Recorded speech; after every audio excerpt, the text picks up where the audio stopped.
이제 5번 문제를 같이 한번 보겠습니다. 그림은 주기율표의 일부를 나타낸 것이다 라고 되어 있죠. 자, 이에 대한 설명으로 옳은 것만을 보기에서 있는 대로 고른 것은 이라고 되어 있어요. A에서 C는 임의의 원소 기호이다 라고 되어 있네요. 그렇죠? 자, 그러면 우리 한번 해볼까요? 자, 여기서부터 수 그리고요 헬 그리고요 리, 배, 붕, 탄, 질, 산, 풀, 네 그리고요 나, 마 그리고요 알, 규, 인, 황 그리고요 염 맞죠? 아르곤 그래요. 그리고요 칼륨, 칼슘이네요. 그쵸? 요거 20번까지는 여러분 외우고 있어야 됩니다. 꼭 외우세요. A를 볼게요. A는 지금 어느 부분이에요? 맞습니다. A는 여기 있죠. 자, 이거는 고체 상태에서 전기 전도성을 띈다. 맞나요? 맞죠? 나트륨은 뭐예요? 알칼리 금속이죠? 알칼리 금속이니까 고체 상태이고요. 또 금속이니까 전기 전도성이 있겠죠. 전기가 잘 흐릅니다. 맞아요. B는 전자를 얻어 음이온이 되기 쉽다. B 어디 있어요? 맞습니다. B 여기 있죠. B는 전자를 얻어 음이온이 되기 쉽나요? 맞죠? 왜냐하면 얘는 17쪽이니까 음이온이 되기 쉽죠. 얘는 네온을 담기 때문에 음이온이 되기 쉽습니다. 실제로 플로린, 즉 F가 뭐가 되죠? F-가 되죠. 그러니까 B는 음이온이 됩니다. 여기서 B는 바로 플로린을 말하고요. 플로린 마이너스가 되네요. 맞습니다. C는 다른 원소와 화학결합을 하지 않는다. 거의 하지 않는데요. C 어디 있어요? 맞습니다. C 여기 있죠. 자, 얘는 다른 원소와 화학결합을 해야 안 해요? 안 하죠. 왜냐하면 얘 자체가 무슨 기체예요? 맞아요. 비활성 기체라고 하죠. 우리가 C는 바로 비활성 기체에 들어갑니다. 그래서 활성이 없어요. 다른 말로 하면 반응성이 없습니다. 얘도 맞아요. 그러면 답이 뭐예요? 답은 5번입니다. 이제 6번 문제를 보겠습니다. 같이 보죠. 그림은 가와 나 두 가지 원소의 전자배치를 나타내는 것이다 라고 되어 있어요. 이에 대한 설명으로 옳은 것만을 보기에서 있는 대로 고른 것은 이라고 되어 있는데요. 가하고 나가 있는데 우선 여기 보시면 요거부터 볼까요? 양성자 몇이에요? 양성자 수 9네요. 전자수는요? 전자 몇 개 있어요? 하나, 둘, 셋, 넷, 다섯, 여섯, 일곱, 여덟, 아홉. 전자수 9개죠? 이렇게 이해되죠? 자, 그리고 이쪽 볼게요. 여기서는 양성자 수가 몇이에요? 그렇습니다. 11개죠? 자, 그럼 전자수 몇 개예요? 하나, 둘, 셋, 넷, 다섯, 여섯, 일곱, 여덟, 아홉, 열, 열하나. 전자수 11개네요. 그쵸? 그러니까 둘 다 이온이 아니라 뭐라고요? 원자 상태입니다. 한마디로 중성이죠. 얘도 원자예요. 그럼 얘는 원자 중에 어떤 원자인가요? 9번이니까 수헬리베 부탄 질산 플로린이네요. 플로린 원자입니다. F예요. 자, 11번은요. 나트륨이죠. 그래서 얘가 나트륨이란 거 알 수 있습니다. 같이 볼게요. 족번호라고 되어 있는데요. 족번호는 어떻게 한다? 족은 뭐랑 유사해요? 그렇죠? 원자과 전자랑 생각해 볼 수 있다고 그랬죠? 자, 가는 몇 쪽이에요? 원자과 전자 몇 개요? 가는 원자과 전자 몇 개? 7개죠? 그러면 얘는 몇 쪽에 속해요? 7쪽인가요? 아니죠. 얘는 몇 쪽이요? 17쪽이죠. 그렇죠.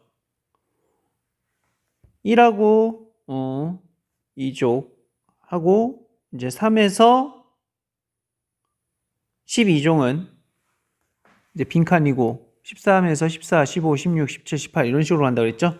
그래서 얘가 17쪽의 F입니다. 자, 그런 다음에 얘를 볼게요. 얘는 어때요? 원자과 전자 몇 개요? 한 개입니다. 그럼 얘 몇 쪽이에요? 맞죠? 1쪽이죠. 이렇게 우리가 알 수가 있네요. 자, 족번호는 누가 더 커요? 그렇습니다. 가가 더 큽니다. 그래서 가는 17쪽이니까 우리 반대가 되겠네요. 가와 나는 같은 주기의 원소이다. 같은 주기인가요? 자, 여기서 주기란 건 우리가 뭐랑 관련이 있다 그랬죠? 맞습니다. 전자 껍질과 관련이 있죠. 그러면 가와 나는 같은 주기인가요? 껍질 수가 다른데요. 가는 몇 주기예요? 그렇습니다. 얘는 2주기죠. 자, 얘는요. 나트륨은 3주기죠. 껍질이 3개이기 때문에요. 같은 주기가 아닙니다. 그래서 같은 껍질이 아니니까요. 가와 나로 이루어진 화합물에서 두 이온의 배치는 같다요. 자, 이온이래요. 이온. 자, 그러면 F는 뭐가 돼요? 그렇죠. F는 F-가 되려고 그러죠. 그리고요. 나트륨은요. 전자를 오히려 잃어서 뭐가 되려고 그래요? 나트륨 플러스가 되려고 하죠. 얘는 F-, 얘는 Na 플러스인데 이렇게 되면은 왜 이렇게 되려고 그래요? 왜 이렇게요? 그 이유는 둘 다 무엇을 만족하죠? 그렇죠. 바로 10번 누구예요? 네온이죠. 한마디로 이걸 통해서 우리가 네온의 전자 배치를 만족을 합니다. 누구요? 네온의 전자 배치. 둘 다 전자수가 몇 개가 된다? 10개가 된다 이 말이에요. 자, 그래서 여기서 전자 배치는 같다라고 할 수 있습니다. 뭐가 같다고요? 전자 배치가 같아요. 전자 배치란 건 선생님이 너무 어렵게 생각하지 말고 바로 전자수라고 생각해도 된다 그랬죠. 여기서만큼은. 그러니까 전자수가 같은 거예요. 전자수가 몇 개로 같아요? 맞아요. 10개로 같습니다. 얘도 몇 개? 10개. 얘도 몇 개예요? 전자수가? 10개. 전자수. 이렇게 전자수가 같습니다. 알겠죠? 그래서 답은 뭘까요? 답은 디귿 2번입니다. 같이 한번 보도록 하겠습니다. 7번. 그림은 세 가지 원소 가에서 다의 전자 배치 모형이래요. 가다의 공통점에 대한 설명으로 옳은 것만을 보기 위해서 고른 것은? 자, 이럴 때는요, 우리가 어떻게 해야 될까요? 맞습니다. 바로 원소가 어떤 원소인지 알아봐야 된다. 어떤 원소인지. 자, 이게 나트륨인지 뭐 칼륨인지 이런 걸 알아야 돼요. 그런데 이 원소를 알려면 뭘 알면 돼요? 맞아요. 원자 번호를 알면 되겠죠? 원자 번호 20번까지 외우라고 그랬죠? 이 원자 번호를 알려면 뭘 알면 돼요? 맞아요. 양성자수를 알면 되죠? 양성자수가 어디 나와 있나요? 바로 여기, 여기, 여기 이렇게 나와 있습니다. 보이시나요? 첫 번째 건 3 플러스 3짜리네요. 이 말은 원자 번호가 몇이에요? 3이죠. 얘는요, 원자 번호가 11. 얘는요, 19예요. 그러면 이걸 통해서 원소가 어떤 원소인지 알 수가 있죠. 처음 거는 무슨 원소인가요? 그렇죠. 리튬이죠. 수헬리, 리튬. 그런다면 11번은요. 수헬리베, 부탄, 질산, 풀, 네, 나트륨. 자, 다음에는요. 19. 남아, 알규, 인황, 염, 19 맞죠? 칼륨, 칼슘. 자, 칼륨이네요, 얘는. 그렇죠? 이렇게 알 수 있습니다. 얘가 리튬, 나트륨, 그리고요, 칼륨이죠. 자, 요게 중요합니다. 이렇게 하고 나서 한번 생각해 볼까요? 이게 중요해요. 이렇게 돼. 주기율표에서 같은 족에 속한다. 맞나요? 맞습니다. 얘네는 다 뭐예요? 알칼리 금속이죠. 무슨 금속? 바로 알칼리 금속입니다. 그래서 주기율표의 같은 족, 무슨 족이에요? 맞아요. 1족에 속하죠. 그래서 맞습니다. 1족 원소, 바로 1족입니다.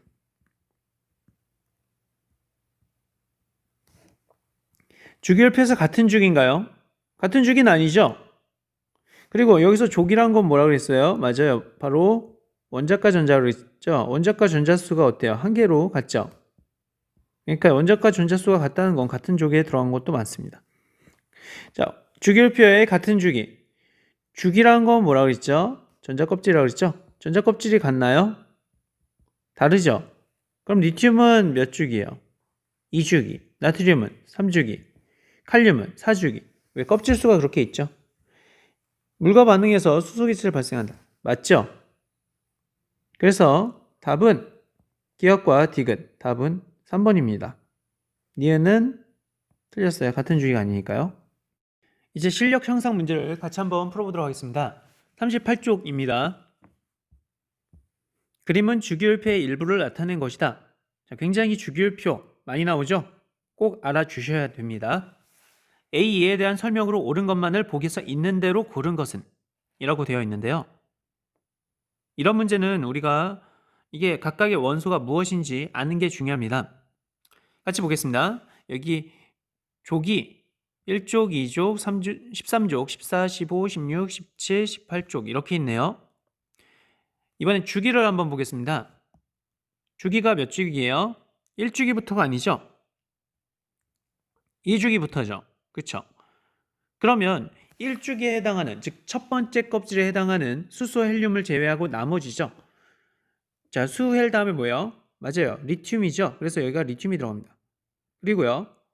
베릴륨 옆에다 이렇게 쓰는 거예요. 그리고요. 수헬립의 붕소, 그리고요. 탄, 그리고요. 질, 산, 그리고요. 플로린, 그리고 네온 이렇게 외우시면 됩니다. 3번을 3주기를 보겠습니다. 3주기는요. 그렇죠. 3주기는 나트륨, 그리고요. 마그네슘, 알루미늄, 규류, 규소, 인, 그리고요. 황, 염소, 아르곤 이렇게 된다 그랬죠? 네, 20번까지 꼭 외우라고 했어요. 자, 그러면 A에 대한 설명으로 옳은 것만을 보기 위해서 있는 대로 고른 것은 이렇게 되어 있는데요. 각각 뭘까요? 자, A 그리고요. B 그리고요. C 그리고 D 이렇게 있는데요. 원자번호는 A가 가장 작다. 여기 있는 거에서 이거에 대한 설명이니까 이 안에서 보는 거예요. 이 안에서는 원자번호가 누가 가장 작아요? 맞습니다. A가 가장 적다. 맞아요. 자, D하고 E. 신교점의 건강하기 쉬는 시간에 쉬시고 하기 화장실 갈 때 땀도 유지 습관적인 손 씻기 코로나 바이러스를 이겨냅시다. 자, 이렇게 D하고 E. 그렇죠. E 어디 있어? E 여기 있네요. 맞죠? 그러니까 D와 E는 화학적 성질이 비슷하다. 화학적 성질이 비슷하지 않죠. 그렇죠. 화학적 성질이 비슷하려면 뭐가 같아야 돼요? 그렇죠. 족이 같아야 되죠. 같은 족이어야 돼요. 같은 족이어야 화학적 성질이 비슷해요. 자, 그런데 얘랑은 같은 주기지 같은 족은 아니죠. 그러니까 얘는 비슷하지 않습니다. 틀렸어요. C는 고체 상태에서 전류를 흐른다. C가 어디 있죠? 맞습니다. C는 여기 있죠. 자, 얘는 고체 상태에서 전류가 흐르나요? C가 플로린이잖아요. 그쵸? 자, 여기는 비금속이죠. 비금속 원소니까 전류가 흐르지 않습니다. 비금속이에요. 비금속 원소. 그래서 전류가 흐르지 않아요. 답은 기억입니다. 이런 식으로 하시면 돼요. 어렵지 않죠? 이렇게 하면 되고요. 이제 밑에 있는 문제를 같이 한번 볼까요? 그림은 주기율표 일부를 나타낸 것이다. 주기율표가 또 나왔네요. 자, 항상 이럴 때는 어떻게 하라고요? 맞습니다. 수엘리베 부탄지선 플레 이런 거 하면 되겠죠. 수, 헬, 그리고요. 리, 그리고요. 배, 붕, 탄, 질, 산, 풀, 네, 그리고요. 나, 마, 알규인, 황, 염, 아이고. 염, 이렇게 한다 그랬죠? 자, 그러면 AD에 대한 설명으로 옳은 것만을 보기에서 있는 대로 고른 것은 이렇게 돼 있어요. 자, A가 어디 있어요? 그렇죠. A가 여기 있죠. A는 다른 원소와 화학 결합을 거의 하지 않는다. 맞죠? A는 헬륨인데 비활성 기체죠. 그렇죠. 비활성 기체입니다. 그래서 맞아요. 비활성 기체예요. BC는요. BC는 화학적 성질이 비슷하대요. 자, B랑 C가 어디 있어요? B 여기 있고 C가 여기 있네요. 그렇죠? 자, 얘는 화학적 성질이 비슷하나요? 맞아요. 비슷하죠. 왜냐하면 같은 족이니까 1족 원소죠. 1족 원소 중에서 수소 제외하고는 다 비슷하다 그랬죠. 특히. 자, 1족 원소에서 수소 제외한 걸 우리가 따로 뭐라 한다 그래서 알칼리 금속이라고 한다 그랬죠. 그래서 맞는 얘기입니다. 원자과 전자수가 가장 큰 원소는 D이다. 맞나요? 자, 여기서는 A에서 D까지를 보는 거예요. 자, 그러면 A, B, C, D를 봤을 때 원자과 전자가 가장 큰 거는 이 중에서는 누구예요? 맞아요. D예요. 맞죠? 그러면 얘는 맞는 겁니다. 답은 뭐예요? 답은 5번이죠. 맞아요. 이렇게 하면 됩니다. 알겠죠? 자, 다음 넘어가 보겠습니다. 잠시만요. 자, 이제 3번입니다. 그림은 이온 X-의 전자 배치를 모형으로 나타낸 거래요. 그러니까 그림으로 나타낸 거라고 생각하시면 돼요. 그러면 X-라고 했죠. 그래서 여기 마이너스가 이렇게 있는 거예요. 그러면 전자 배치를 모형으로 어떻게 나타냈을까요? 자, 여기 보니까 안에 여기 원래 뭔가 숫자가 있어야 되는데 숫자가 있어요, 없어요? 숫자가 없죠. 그 말은 어떻게 알라는 거죠? 그러니까 원자 번호가 나와 있지가 않아요. 그러면 전자수로 우리가 알아야겠죠. 그럼 전자수를 한번 계산해 볼까요? 전자수 몇 개요? 하나, 둘, 셋, 넷, 다섯, 여섯, 일곱, 여덟, 아홉, 열, 열하나, 열둘, 열세, 열네, 열다, 열여, 열일곱, 열여덟. 전자수가 18개네요. 이 이온의 경우는 전자수가 몇 개요? 18개가 됩니다. 자, 그런데 이거는 지금 이온 상태라고 그랬죠? 그렇기 때문에 이온이란 말은 무슨 말이에요? 이온이란 말은 바로 양성자수와 양성자수와 전자수가 같아야 달라요. 다른 거예요. 그래서 이온인 거죠. 만약 양성자수와 전자수가 같다면 그건 원자라고 하겠죠. 그러면 전자수가 어쨌든 여기서 18개인데 이 18개가 양성자수는 18개가 아닌 거죠. 즉 원자 번호가 18이 아닌 거예요. 근데 전자수가 18개가 되려면 마이너스일 텐데요. 이 마이너스의 의미는 뭐였나요? 맞습니다. 이 마이너스의 의미는 바로 원자일 때보다 전자가 몇 개 더 많은 거예요. 잠시만요. 마이너스 의미 원자일 때보다 전자 몇 개 많다? 전자가 한 개 더 많다. 이런 의미예요. 이해되죠? 만약 이게 2-면요. 2-는 원자일 때보다 전자가 2개 더 많다 이렇게 됩니다. 3-면요. 3개 더 많다 이렇게 돼요. 지금은 마이너스이기 때문에 전자가 한 개 더 많게 됩니다. 자, 그러면 전자수가 18개예요. 그럼 양성자수는 몇 개일까요? 맞습니다. 17개겠죠. 왜냐하면 양성자수가 17개인 원자에 전자 한 개를 더해서 전자수가 18개가 돼서 여기 마이너스가 붙인 거예요. 이해되시나요? 이렇게 생각하시면 됩니다. 양성자수가 17개란 건 원자 번호도 몇 개예요? 원자 번호가 17이 됩니다. 이해되시죠? 그래서 결국은 이렇게 생각하시면 돼요. 양성자수가 17, 전자수가 17개인 어떤 거에 전자가 한 개 더해져서 마이너스를 띄면서 전자수가 18개로 변한 거죠. 전자는 가볍기 때문에 왔다 갔다가 가능하다 그랬죠. 그리고 비활성 기체의 전자배치를 맞추면 된다 그랬죠. X에 대한 설명을 옳은 것만을 보기에서 있는 대로 고른 것은 이라고 됩니다. 이거 몇 주기일까요? 자, 여기서 중요한 건 여기서는 X라고 표현했죠. 그러면 이 X는 뭐예요? 무슨 상태요? X는 바로 원자 상태를 말하는 거죠. 무슨 상태요? 원자 상태. 즉 요거는 X-고 요거는 색깔을 뭘로 할까? 요거는 무슨 마이너스? 요거는 X-. 그런데 원자 상태인 X는 그럼 어떻게 구한다? 그렇습니다. 원자 상태인 X는 바로 양성자수와 전자수가 같겠죠? 양성자수는 몇 개예요? 17개죠. 그러면 원자니까 전자수도 몇 개예요? 17이죠. 그림으로 한번 나타내 볼까요? 그림으로 나타내면 얘가 플러스 17. 왜냐하면 양성자수가 17한 건 가운데 원자핵이 플러스 17이죠.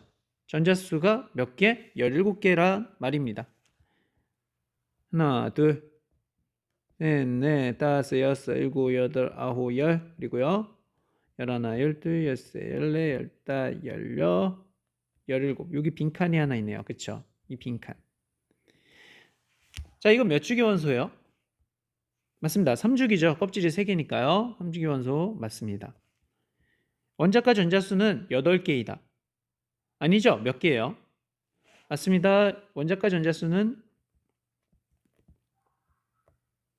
7개입니다. 그래서 틀렸어요. 7개예요. 지금 우리는 요걸 보는 게 아니라 이 원자 상태인 X 그 자체를 보는 거예요. 한마디로 요 녀석을 보는 거죠. 자, 그리고요. 할로젠 원소이다. 할로젠 원소 맞죠? 그렇죠? 왜냐하면 원자과 전자가 7개니까 할로젠 원소 맞습니다. 맞아요. 답은 3번입니다. 이렇게 우리가 봤네요. 자, 이제 4번 문제 같이 한번 보겠습니다.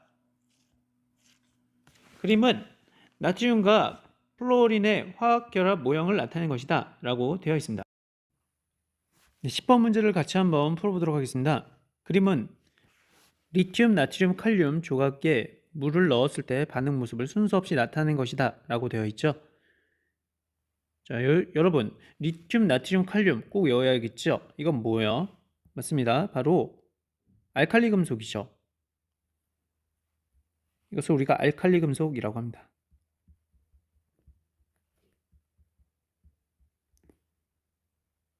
자, 그러면 이에 대한 설명을 옳은 것만 고른 거래요. 자, 물과 반응으로 모두 수소기체가 발생한다. 맞고요. 물과 반응 잘하죠. 수소기체 발생합니다. 물과 반응 후 수용액은 모두 염기성을 나타낸다. 맞아요. 수용액이 모두 염기성이에요. 한마디로 물과 반응하고 남은 그 물 있잖아요. 그걸 우리가 수용액이라고 하는데요. 그게 모두 염기성 맞아요. 자, 그럼 여기까지 한 내용을 우리가 그림을 통해서 한번 볼게요. 자, 여러분 비커가 이렇게 있다라고 해봅시다. 이 비커 안에 물이 있겠죠. 물이 있어요.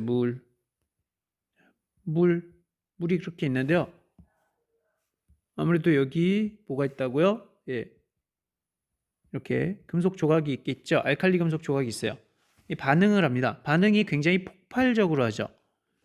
그래서 그 폭발적인 반응에 의해서 수소기체가 발생한다 그랬죠. 이렇게 무슨 기체? 바로 수소기체가 발생합니다. 수소기체. 그러면 이렇게 폭발적으로 반응합니다. 그리고 나서 이 물은 뭘로 변한다고요? 맞습니다. 염기성으로 변합니다. 그래서 우리가 알칼리 금속이라고 했죠. 그래서 기억, 이온 둘 다 맞아요. 간을 리튬에 넣었을 때 반응시킨 모습이래요. 여러분, 가, 나, 다 중에 누가 가장 활발해요? 그렇습니다. 가가 가장 활발하죠. 자, 물어볼게요. 리튬, 나트륨, 칼륨 중에 반응성이 큰 애가 누구예요? 맞습니다. 리튬보다는 나트륨이 반응성이 크고요. 나트륨보다는 칼륨이 반응성이 커요. 즉 매우 격렬히 반응하는 게 칼륨, 격렬히 반응하는 게 누구? 나트륨. 리튬은 거의 반응을 안 해서 그냥 활발히만 한다. 활발히 하다가 격렬히 되고 격렬히 하다가 매우 격렬히 되는 거예요. 즉 반응성의 순서는 리튬이 가장 작다라는 거예요. 그래서 가는 리튬이 물에 반응한 게 아니라 가가 아니라 뭐예요? 칼륨이죠. 그래서 이건 틀렸습니다. 답은 3번입니다.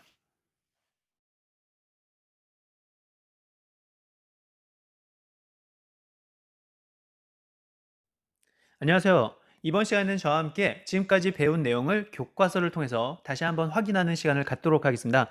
여러분 준비물이 무엇이 필요하겠어요? 맞습니다. 교과서가 필요하겠죠? 그리고요, 필기 도구가 필요합니다. 자, 그럼 같이 한번 빠르게 살펴보죠. 첫 번째 단어는 뭐예요? 맞습니다. 물질의 규칙성과 결합입니다. 나를 이루는 물질은 어디서 만들어졌을까? 결국 원소는 어디서부터 왔을까랑 같은 질문이죠. 우리는 이미 배워서 이것의 답을 알고 있습니다. 답은 뭐예요? 맞습니다. 바로 빅뱅이죠. 그래서 이 빅뱅을 통해서 우주가 나왔고 이 속에서 바로 원소가 나오게 된 거죠. 그래서 처음에 이렇게 우주가 나온 거예요. 있습니다. 사과 한 톨을 두 쪽으로 쪼개본다. 그 속에 까만 씨앗들이 있다. 그 씨앗을 또 쪼개봅니다. 씨앗 속에 씨앗이 또 들어있어요. 사과 한 톨에 내가 있다. 내가 들어있다. 사과 한 톨에 우주가 들어있다. 그렇죠? 자, 이 말은 이선옥의 사과 한 톨에 우주가 들어있다라는 시에서 발췌한 것입니다. 사과 한 톨 속에는 다양한 원소가 있는데 이러한 원소의 기원은 우주죠. 그러니까 우주가 이 사과 한 톨 속에 들어있는 거죠. 우리도 마찬가지입니다. 우리가 바로 우주의 역사인 거죠. 왜냐하면 이 원소들은 우주의 탄생부터 지금까지 모든 게 차곡차곡 쌓여서 지금 우리를 형성한 것이니까요. 자, 그래서 여기 보시면 아까 전에 우주에서 지구에서 꼬마애가 지금 방울을 하네요. 자, 이 꼬마의 피부를 볼게요. 피부 안을 보면 자, 이 세포가 보입니다. 이게 세포예요. 세포 같지 않죠? 네, 이 세포예요. 자, 이게 세포, 이게 핵이고요. 자, 그리고 이게 DNA입니다. 그렇죠? 이 핵 안에는 염색체가 있고 그 염색체가 DNA를 이루고 있죠. 자, 지구 생명체에는 여러 가지 원소가 있대요. 이 원소는 어디서부터 오게 됐을까요? 그 원소의 종류를 알아봅시다. 뭘 통해서요? 맞아요. 스펙트럼을 통해서 알아보는 거죠. 그래서 사실 이렇게 관찰을 하는데요. 자, 이렇게 관찰을 하면 어떤 선 스펙트럼이 나옵니다. 나중에 우리가 시간이 되면 직접 실험을 통해서 해보죠. 아마 선생님이 그 영상을 통해서 한번 보여줬을 거예요. 자, 이렇게 하면 어떤 원소의 지문 같은 것을 알 수 있다라고 합니다. 그 원소의 지문, 그게 바로 선 스펙트럼이죠. 여기 보시면 이렇게 나오죠. 백열등 같은 경우는 연속 스펙트럼이 나옵니다. 물론 백열등도 그렇고 또 모두 그렇죠? 맞습니다. 태양도 연속 스펙트럼이죠. 그래서 태양이나 백열등 같은 것은 연속 스펙트럼. 그런데 여기서 수소는요. 수소는 바로 선 스펙트럼이 나옵니다. 네온은요. 네온도 선 스펙트럼이에요. 그런데 이 수소의 선 스펙트럼과 네온의 선 스펙트럼은 같아요? 달라요? 네, 다릅니다. 달라요. 그 이유가 뭐예요? 원소가 다르기 때문이죠. 자, 우리 지난 시간에 배웠으니까 다 알 텐데 특히 이거는 선 스펙트럼에서 이건 무슨 스펙트럼이에요? 맞습니다. 얘네 둘은 다 무슨 스펙트럼? 방출 스펙트럼이죠. 고온의 원소 자체에서 나오는 스펙트럼이 바로 방출 스펙트럼입니다. 고온의 기체에서, 즉 고온의 원소에서 나오는 거죠. 자, 물론 위에 있는 거는 연속 스펙트럼이고요. 넘어가죠. 자, 우리가 여기 태양이 있습니다. 보이시나요? 자, 여기 태양이 있는데요. 태양의 스펙트럼, 태양의 연속 스펙트럼이라고 하는데요. 이 연속 스펙트럼에 나온 흡수선들이 보일 거예요. 보이시나요? 그렇죠. 여기 검은색이 다 무슨 선이에요? 엄청 많죠? 엄청 많죠. 이거 셀 수도 없네요. 이 검은색 선이 다 무슨 선이에요? 그렇죠. 흡수선이죠. 태양의 연속 스펙트럼 위에 나와도 태양의 연속 스펙트럼에도 이러한 흡수된 선은 보인단 말이에요. 물론 우리가 일반적인 분광기로는 안 보이죠. 하지만 이걸 세밀하게 보는 분광기를 통해서 선 스펙트럼이 보인다는 사실을 알 수 있습니다. 자, 태양 스펙트럼을 확대하면 연소 스펙트럼 위에 수많은 검은 선이 보일 수 있는데요. 이 검은 선은 태양 대기에 존재하는 원소들의 특정한 파장빛만 흡수해서 나타나는 것이다. 자, 무슨 말이냐면요. 자, 여기 보면 이게 태양인데 이 태양의 여기 있잖아요. 요게 태양의 대기입니다. 이 부분이 태양의 대기예요. 자, 이 안에서는 어떤 일이 일어나는지 아시나요? 태양 안쪽에서는 핵융합이 일어나죠. 핵융합이 일어나면 플러스와 마이너스가 이렇게 막 따로따로 움직여요. 이걸 뭐라 그래요? 이걸 플라즈마라 그래요. 플라즈마가 일어나서 사실 연속 스펙트럼이 원래 나오는 게 정상이에요. 왜냐하면 플러스와 마이너스가 따로 다니면 이것에 의해서 빛이 나오거든요. 그래서 연속 스펙트럼이 나옵니다. 그래서 여기까지는 원래 연속 스펙트럼이 맞아요. 여기까지 무슨 스펙트럼? 연속 스펙트럼이 맞아요.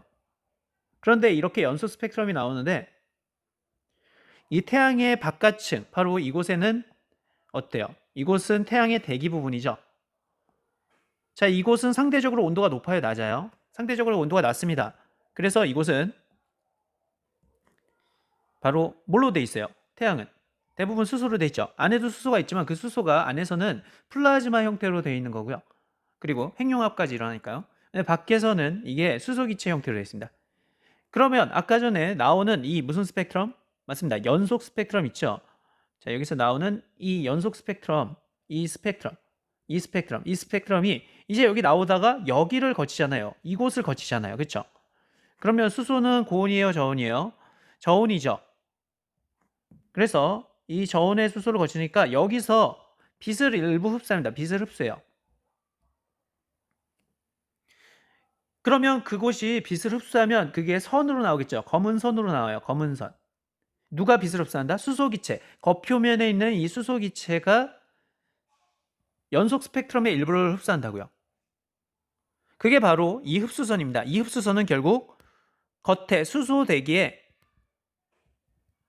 흡수선이죠. 수소 대기가 흡수하는 선을 우리가 이 흡수선이라고, 이 검은색 선이 바로 그 흡수선에 해당하는 것입니다. 이해되시나요? 안쪽은 플라즈마 형태이기 때문에 연속 스펙트럼이 나오지만 태양 대기를 거치면서 거기서 저온의 수소가, 상대적인 저온의 수소가 일부를 흡수하는 거죠. 그런 뜻입니다. 이 검은 선은 태양 대기에 존재하는 원소들이 특정한 파장의 빛을 흡수해서 나타난 것이다. 대부분은 뭐라고요? 대부분은 수소입니다. 태양 대기에 수소가 많죠. 자, 이래서 아는 거고, 자, 그래서 이 검은 선을 우리가 흡수에 의한 선 스펙트럼 또는 흡수 스펙트럼이라고 합니다. 무슨 스펙트럼이요? 흡수 스펙트럼이라고 합니다. 그리고 방출 스펙트럼과 흡수 스펙트럼의 위치는 어떻다? 같다 이 말입니다. 파장에 대해서 얘기를 하는데 우리가 파장 중요하겠죠? 자, 파장이 여기가 어때요? 파장이 짧아요, 길어요? 그렇죠. 파장이 길죠. 붉은색 쪽은 여기 지금 선 스펙트럼 보이죠? 여기 붉은색 쪽은 파장이 어떻다? 길다. 그러면요, 보라색 쪽은요? 보라색 쪽, 파란색 쪽은 파장이 어때요? 네, 파장이 어떻다? 파장이 짧다 이겁니다. 그래서 파장에 따라 색깔이 이렇게 나온 거죠. 과학자들은 원소마다 고유한 스펙트럼이 나타나는 원리를 이용해서 태양 스펙트럼을 분석을 했어요. 그 결과 태양은 아까 전에 선생님이 수소라고 했는데 사실 수소뿐만 아니라 뭐도 있냐? 자, 선이 이렇게 많은 것 중엔 물론 수소도 있지만 뭐도 있다? 네, 헬륨도 있다는 걸 알았습니다. 그러니까 태양 대기는 맞는데 수소뿐만 아니라 이제 헬륨도 포함을 시켜야겠네요. 자, 그러니까 저온의 수소뿐만 아니라 뭐도 있다? 헬륨도 있다는 걸 알았어요. 그 이유가 뭐예요? 예, 수소의 선 스펙트럼뿐만 아니라 헬륨의 선 스펙트럼을 합쳐야지만 이 선 스펙트럼, 여기 흡수 선 스펙트럼이 아주 일치를 하거든요. 그래서 이걸 통해서 태양이 대부분 수소와 뭘로 돼 있다? 헬륨으로 있다는 걸 알게 된 거죠. 한마디로 이 선이 바로 수소와 헬륨에 의한 흡수선이었던 것입니다. 이걸 처음으로 발견한 사람이 바로 프라운호퍼입니다. 프라운과 호퍼죠. 그래서 이걸 프라운호퍼선이라고 합니다. 프라운호퍼가 한 사람이에요. 프라운호퍼라는 사람 선입니다. 자, 이와 같은 방법으로 여러 천체를 분석한 결과 어떤 일이 일어나요? 맞습니다. 바로 우주의 수소알륨이 약 몇 대 몇? 3대 1의 질량비로 되어 있다는 사실을 알게 됐죠. 중요하죠. 몇 대 몇 질량비요? 3대 1 질량비. 바로 이것이 우주 배경 복사와 적색 편의와 더불어, 맞죠? 바로 빅뱅의 증거가 되죠. 자, 수소알륨이 3대 1. 이 원소가 우주 전체의 98%, 수소헬륨이 거의 대부분이네요. 즉 우주를 구성하는 원소의 대부분 바로 뭐라고요? 수소헬륨이다. 아주 중요합니다.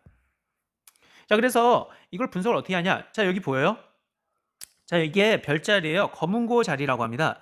자, 검은고 모양인데요. 검은고처럼 보여요? 빙빙빙. 자, 검은고인데요. 이게 하나하나가 다 별이에요. 보여요? 여기도 별 있고 여기도 별 있고 별마다 이름이 있습니다. 그 중에서 여기 별을 볼까요? 굉장히 밝은 별인데요. 이게 바로 베가라는 별입니다. 뭐라고요? 베가라는 별이에요.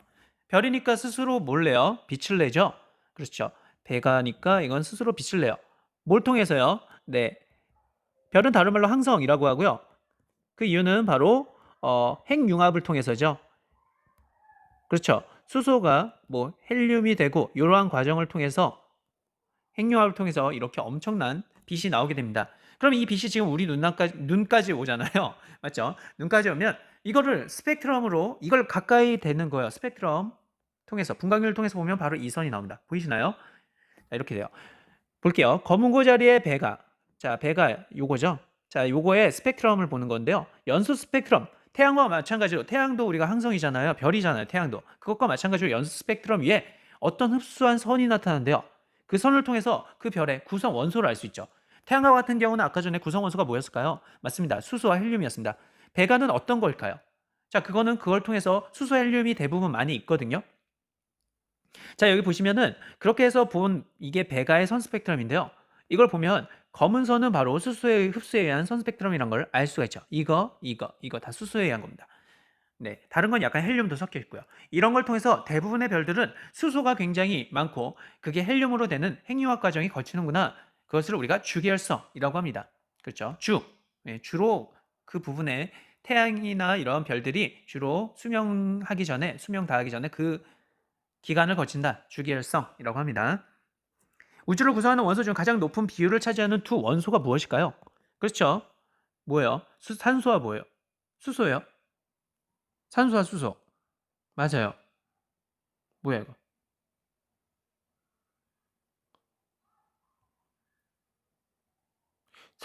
산소와 수. 아, 이게 잘못 나왔는데? 자, 산소와 수소 아니죠? 뭐예요? 예, 수소. 이게 뭐야? 수소와 헬륨이죠. 이 책이 잘못 나왔어요. 수소와 뭐라고요? 헬륨입니다. 뭐 교사용인데 잘못 나왔어요. 뭐 위에서는 수소 헬륨이라고 하고 기껏 가르치고. 맞죠? 수소 헬륨이에요. 두 원소가 우주 전체의 98%잖아요. 갑자기 왜 산소가 나와요? 예, 산소는 상관이 없습니다. 맞죠? 산소는 나중에 별에서 좀 더 핵융합이 이루어진 다음에 그 다음에 나오는 거죠. 산소 아닙니다. 잘못 나왔어요. 틀렸어요. 뭐야? 틀렸어요. 자, 수소와 뭐 헬륨. 자, 태양 천체란 게 무슨 뜻이냐면요. 천이 무슨 천자예요? 하늘천.